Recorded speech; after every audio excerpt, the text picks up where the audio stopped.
He was termed as the Godfather of all gangsters in Kenya, a man who influenced headline hitters like Wanugu, Washosho, and Rasta, brutal gangsters of the 1990s.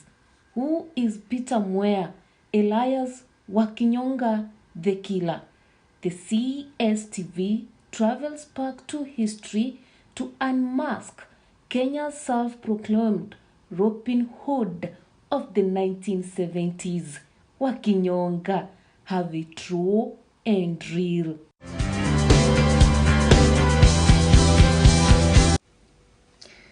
Peter Mwea, aka Wakinyonga the Killer. He was born in Murang'a County, Kangema region, and is regarded as the godfather of Kenya's gangsters, especially the three criminals of the 1990s which he influenced. These include Cherad Wambugo, aka Wanugo, Anthony Ngugi, aka Washosho, and Bernard Matheri, aka Rasta. While the world was enjoying James Bond films in the 1970s, Wakinyonga was busy bridging the gap between the poor and the rich. He equated himself to Robin Hood, a wretched figure in English folklore who robbed the rich and shared the proceeds with the poor. Hood is known to have had sharp skills in archery, something Wakinyonga equated to his shooting skills. Wakinyonga is described as a huge, very rough and tough person, a man who stood out of the crowd due to his dreadlocks, jewelry, and fancy clothes. He was known for three things: loud mouth, appetite for what was not his, and ability to avoid the police. Known for bank robberies, murder, car hijacking, and other violent activities in the 1970s, Wakinyonga was declared most wanted by Kenya police with a bounty of 100,000 Kenya shillings, death or alive. Only one gangster in the country matched his robbery skills, that is, Duncan Gashoi from Mukurweini.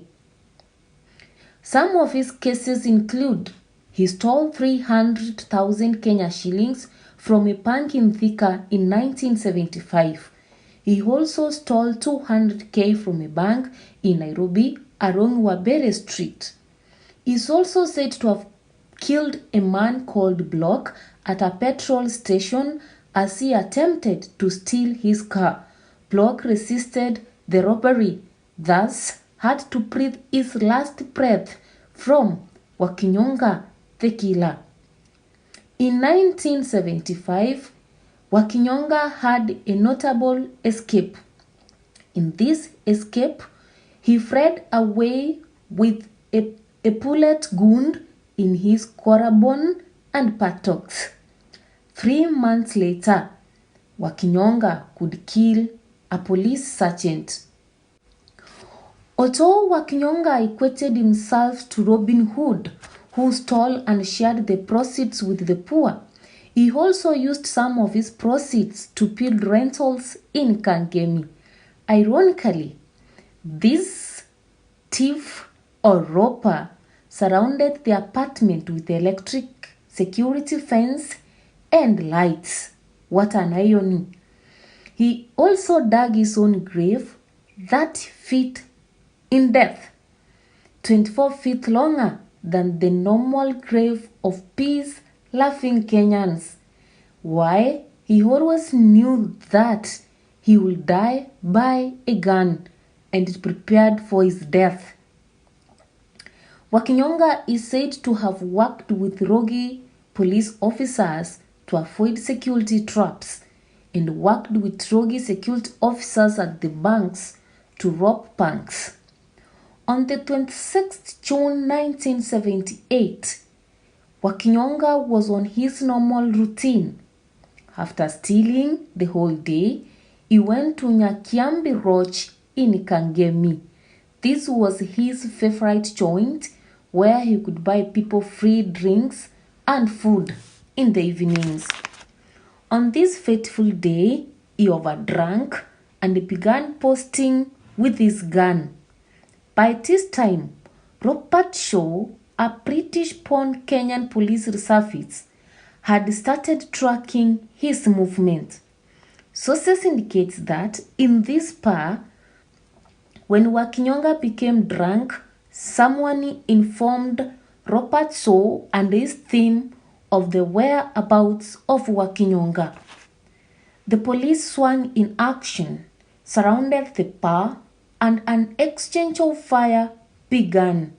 However, the drunk Wakinyonga was overwhelmed by the bullets, dropped down, and breathed his last breath. News all over reported about his killing. He was buried next to his father, where he had dug his own grave. Signing out, this is the Say Else TV, have it true and real. Remember to subscribe.